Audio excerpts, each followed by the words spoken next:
Hello everyone, अस्सलाम वालेकुम।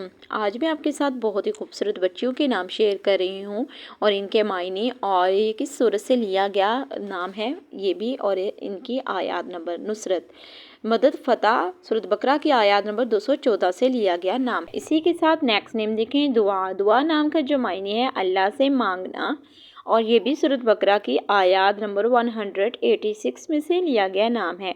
प्यारे दोस्तों, छोटे से चैनल पे न्यू है तो चैनल को सब्सक्राइब करें और वीडियो को फुल वॉच करें। नेक्स्ट नेम देखें, जमीला। जमीला नाम का जो मायने है वो है खूबसूरत, और ये भी सूरत बकरा की आयत नंबर 263 में से लिया गया बहुत ही प्यारा सा नाम है। नेक्स्ट नेम, करीमा। करीमा नाम के मायने है इज्जत वाली, बावकार, और ये भी सूरत बकरा की आयत नंबर 178 में से लिया गया बच्ची का प्यारा सा नाम है। नेक्स्ट नेम देखें, तैबा। तैबा नाम के जो मायने हैं पाकीज़ा, साफ दिल, और ये सूरत बकरा की आयत नंबर 168 में से लिया गया है। प्यारे दोस्तों, छोटे से चैनल पर न्यू है, चैनल को सब्सक्राइब करें। ऐसे ही खूबसूरत प्यारे से नाम कुरान में जो नाम अल्लाह ताला ने पेश किए हैं जानने के लिए मेरे छोटे से चैनल बेबी इस्लामिक नेम का विज़िट करें। अल्लाह हाफिज़।